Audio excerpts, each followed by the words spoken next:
We'll come inside, and here's our little shed, and that has our generator, our tools. We got little wood for inside. My brother made this.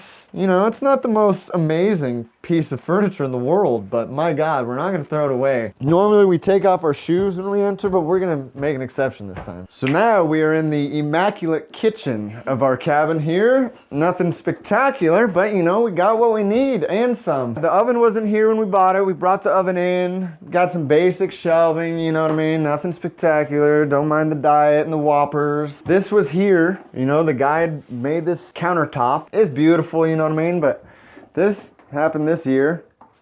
It's not the most pressure in the world, but hey, it works. And then we can filter it, you know? We got a filter that hooks up to the well, goes through the filter, goes into the tank upstairs, which you'll see, and then we filter it through here. So we do filter it twice before we drink it. Haven't had it tested yet, but it passes the taste test with flying colors. The guy who built this house, his name is Wayne Sapp. He was from Iowa.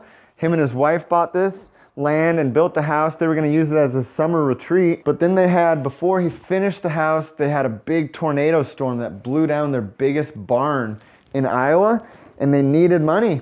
So they ended up turning around and selling the place, and that's why we got it for such a good deal. But now I'm really glad. At first I saw it as like kind of a, gosh, I got this house, I don't know what to do, my Lord.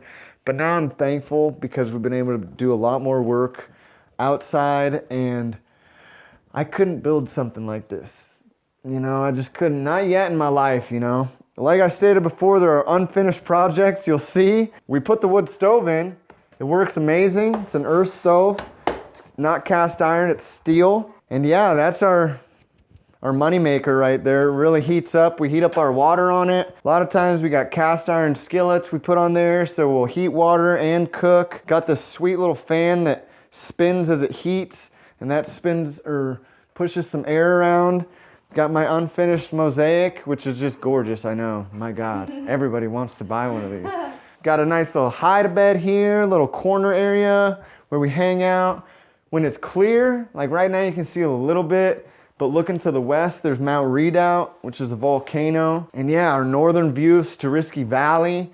You'll see a lot of moose down there, hear wolves, coyotes at night. Doesn't take too much to heat, pretty small. All right, so our bathroom here, like I said, is unfinished because I'm not really that great of a carpenter. Now we have a toilet that runs, which I don't care about, but my girlfriend cares about, and I can understand why. It's nice when people come over to be able to send them to the toilet instead of the outhouse. Not to get private, but I pee all around the outside of our land. You know, not the 20 acres, but where we have the orchard, and that acts, I think, as like a border for the animals to stay away. We mark our territory, and I talk to my dogs like they're little humans, and I'm like, go pee on the borders, and I swear they do, man. So yeah, now we got a toilet, which is nice, but we would like to put a bath. Not sure if dimensions match up. We do have it plumbed for water, both hot water on demand system as well as the cold water. So once I figure out a design that I want in here,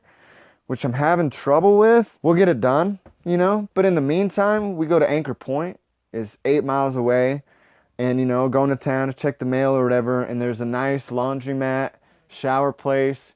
Pay $5, 11 minutes of hot shower. I mean, you know, I'm a infantryman myself, so I take like a 2-minute shower. A lot of times I don't take the whole shower. I'm like, all right, you know. So sometimes same thing as with the generator, like, do I need to do it? Do I need to make a shower in here, you know? But I know it would be nice at some point, especially if we want to rent it or just to have it finished. But so this is the bathroom. It's pretty basic right now. And then we have a back room back here that we just put some flooring down for, and that's generally used for, like, right now our worker, he stays in that back room, and we've had people visit, they stay in the back room. But yeah, that's just kind of storage right now. So walking up the stairs to my loft, which is actually a sauna when we have it heated up in here.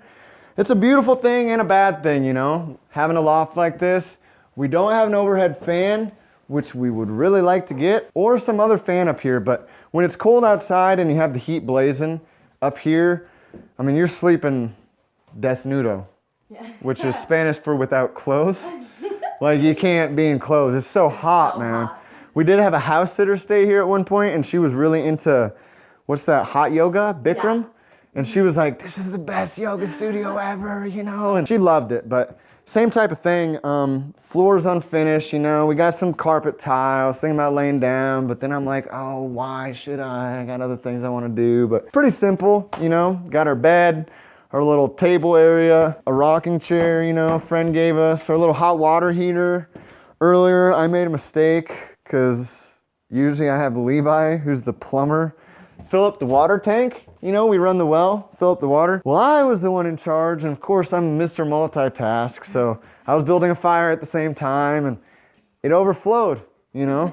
So we ended up having a little bit of water that went on the ground here underneath it, and I'm cleaning it up, so sorry for the mess. But it's our little closet space, you know, it ain't nothing spectacular, man, but it's easy, it's simple, you know? I don't spend a lot of time looking at what I'm gonna wear in the morning. I generally just put it on and go forth with my day. So yeah, I mean, it's nice up here, man. You know, you can sit in the rocking chair and look out to the north, and if it's winter, I mean, literally you can lay in bed and you can see the northern lights. I mean, my girlfriend's first winter was here in Alaska, her first winter. And on her birthday, October 1st of that year, I remember for some reason I had to wake up and go to the restroom, and I went outside on the deck and I looked up and they were just all over the sky. I was like, oh my God. I came upstairs like, Sunrisa, you gotta go, check it out. She's like, what? And she gets out there and literally just cries. She's just crying. Oh my God. Yeah, she was up for like 45 minutes, you know, like you can walk probably longer. Me, I've seen it so much, you know, I grew up in Nome, but seen it so much, just like, oh yeah, the Northern Lights, it's great, you know? But it is really nice to be able to be in your own home, look out the windows, go on your deck. There's no light pollution, which is another huge quality in off-the-grid living. No light pollution. I see the stars. I see, you know, I wouldn't say Uranus, but I see some things out there, you know? And yeah, man, so it's nice. Yeah, this is the spot.